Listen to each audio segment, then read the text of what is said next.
A coligação de Jair Bolsonaro pediu a anulação de algumas urnas utilizadas no segundo turno. O TSE já se manifestou e eles inclusive juntaram alguns documentos que eu tomei o cuidado de analisar e é o que eu vou explicar para vocês no vídeo. Mas antes já sabe, se inscreve no canal, deixa um like no vídeo, ative o sininho para receber as notificações. E se você tem outras redes sociais, @rubinhonunes.sp para você saber o meu trabalho na Câmara e efetivamente tudo que eu tenho apresentado em termos de conteúdo. Tamo junto. Mas sem mais delongas, o que efetivamente representou, o que foi essa representação eleitoral? Eu já quero fazer um disclaimer aqui. Dispa-se de tudo que você pensa em termos de bolsonarista, petista. Estou aqui para fazer uma análise jurídica do pedido apresentado, da manifestação do Alexandre de Moraes enquanto ministro do TSE e da resposta da coligação de Jair Bolsonaro. Este é o ponto. Vale dizer que ontem, inclusive, eu gravei um vídeo noticiando o fato e eu tomei o cuidado de não emitir uma grande opinião por uma coisa muito simples. Eu não tinha visto a petição.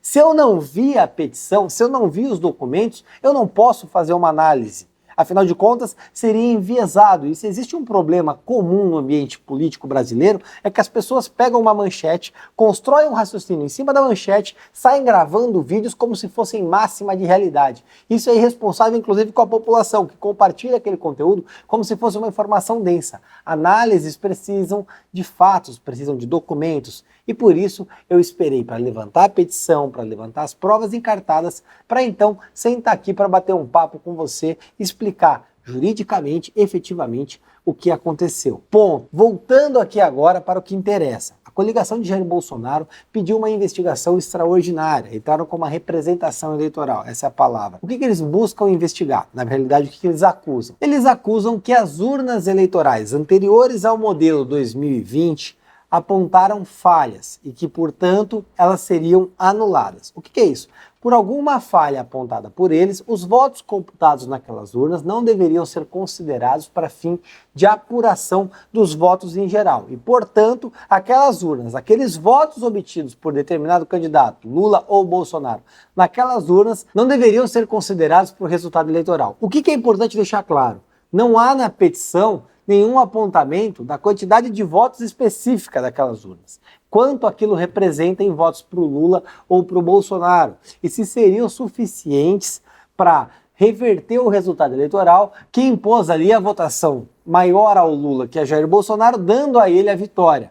Na realidade, a coligação de Bolsonaro busca exclusivamente a anulação das urnas. Internamente, gera uma sensação de que eles saberiam ou teriam uma ideia de que isso mudaria o resultado. Do contrário, não teria entrado com esse tipo de representação. Ou, no mínimo, seria muito burro se entrassem com isso para anular, ganhassem a ação e o Lula continuasse eleito. Não faria o menor sentido. Mas, enfim, estamos falando de Brasil e já vimos caneladas jurídicas a rodo dessa galera. O ponto é o seguinte, eles não falam, olha, houve fraude na urna porque a urna fez isso, ou votava no candidato, apontava o outro, ou porque o Lula tinha um dispositivo no sistema que dava o voto.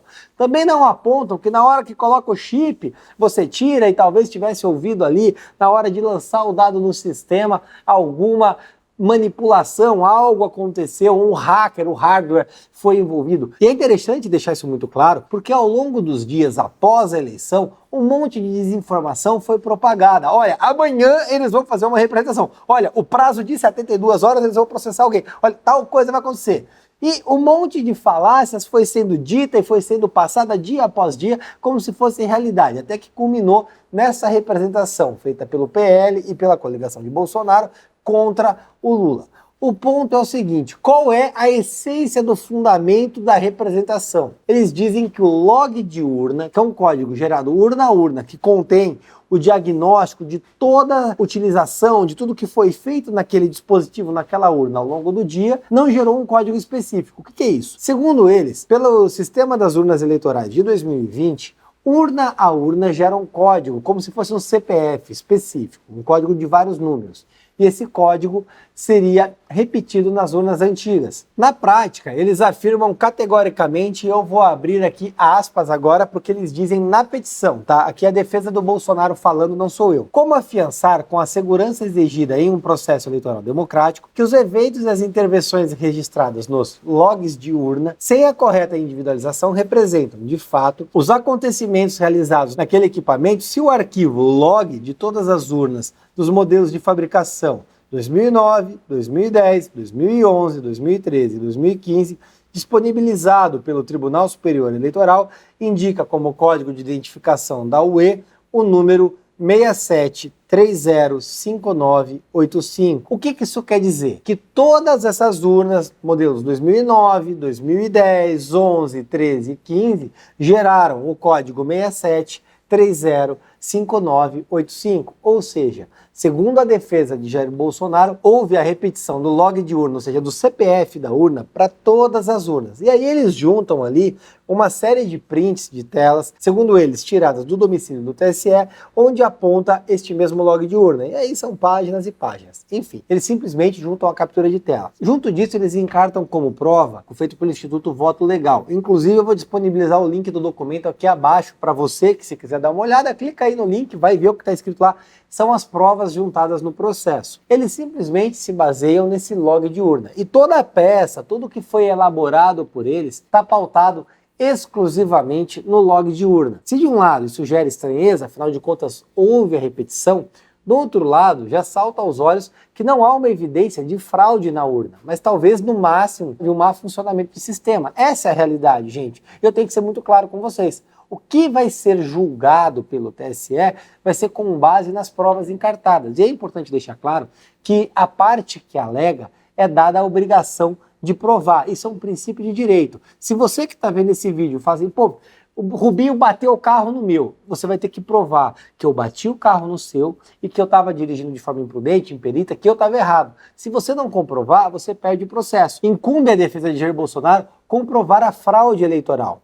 A mera repetição do log de urna, por mais que seja estranho, não me parece, aqui é uma opinião pessoal, suficiente para demonstrar a ilegalidade capaz de propor um vício insanável que seja necessário para anular os votos naquela urna. O que eu estou querendo dizer para você aqui em português claro? Não há, aparentemente, pelo juntado no processo, pelo menos até agora, elementos suficientes para anular a votação daquelas urnas. E é importante deixar muito claro que o PL, o Jair Bolsonaro, não pede a anulação das eleições, mas sim de urnas específicas.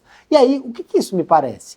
Me parece, na realidade, que foi feito um movimento político para alimentar aquele público que está ali nas ruas, que está na porta dos quartéis, aquele público mais bolsonarista, mais ferrenho, que está batalhando por uma anulação das eleições. Porque não vejo elementos aqui, por exemplo, uma recontagem de votos, como proposto pelo Aécio em 2014, ou então uma análise eleitoral, ou uma fraude que aponta que determinada urna, quando você votava 22, valia o voto como 13, ou uma disparidade, ou até aqueles elementos que foram veiculados de urnas que tinham 100% dos votos. Não. O que eles apontam é exclusivamente o log de urna. Isso consta da petição. Não é uma análise, não é uma ilação. Estou com a petição na tela do meu computador, olhei os documentos, estou trazendo isso para vocês. É simplesmente o elemento fático que consta do processo. Ponto. Segunda parte, feito o pedido, o Alexandre de Moraes, com quem caiu o processo, deu um despacho, ou seja, ele deu uma decisão. Qual foi a decisão? Abrindo aspas para a decisão do Alexandre de Moraes aqui. Despacho. As urnas eletrônicas apontadas na petição inicial foram utilizadas tanto no primeiro turno quanto no segundo turno das eleições de 2022.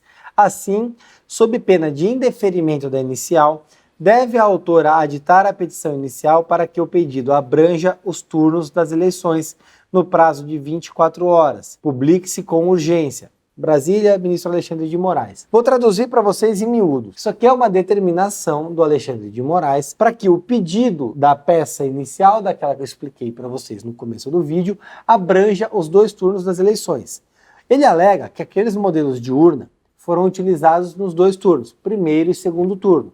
Portanto, já dá a entender que seria ilógico que o modelo tenha funcionado no segundo turno e não no primeiro turno. E já deixa claro que se não for aditado o pedido inicial para abranger os dois turnos, a petição será indeferida. Por quê? O que consta no pedido só pode ser feito pelo autor. Então, quando você faz uma ação, você tem a obrigação de falar, olha, aconteceu tudo isso, por isso eu quero aquilo, é o pedido. Sempre você tem que constar o pedido, do contrário o juiz não pode analisar. E aqui ele já deixa bem claro que se o pedido abranger apenas o segundo turno, a petição será indeferida. Quando ela é indeferida olha, a sua petição não vale, não serve, está rasgado, isso aqui não conta por falta de causa de pedir, por alguma inconsistência do pedido, é indeferido. Isso é do processo, ponto. Feito tudo isso, A gente espera agora que haja a petição da coligação do Jair Bolsonaro abrangendo o pedido. Olha, juiz, eu venho editar a peça inicial para que conste os 2 turnos. Se eles não fizerem isso, o que vai acontecer? O ministro Alexandre de Moraes vai indeferir o pedido. Ponto de novo. O que aconteceu? Estou aqui eu, feliz e contente, e eis que é juntado uma manifestação da coligação de Jair Bolsonaro, onde o Valdemar da Costa Neto, presidente do PL, diz o seguinte, abrindo aspas para ele. A coligação autora requer seja mantido como escopo inicial da verificação extraordinária o segundo turno da eleição de 2022 e, uma vez constatado o mau funcionamento e a quebra da confiabilidade dos dados extraídos de parte das urnas eletrônicas utilizadas no pleito, esse Tribunal Superior Eleitoral não adote de forma consequencial, observados os princípios do contraditório da ampla defesa dos interessados para efeitos práticos jurídicos necessários para ambos os turnos das eleições gerais de 2022. Você entendeu? Provavelmente não, então eu vou traduzir. De uma forma muito bonita e rebuscada, a coligação de Jair Bolsonaro disse que, para fins do contraditório da ampla defesa, não vai juntar o pedido para que seja analisado também a anulação dos votos e as urnas do primeiro turno, mas apenas do segundo turno. Por quê? Não faço a menor ideia. Não posso alegar nada, nem omitir opinião, porque realmente eu não sei. O fato é que me parece muito mais crível que você abranja o pedido e mantenha a ação em pé do que não faça uma abrangência do pedido e tenha o indeferimento da ação. Mas o ponto é que isso ainda vai ter desdobramentos e, de alguma maneira, a militância de Jair Bolsonaro, aquela mais incisiva que está revoltada com o resultado das eleições, se vê alimentada por conta do pedido.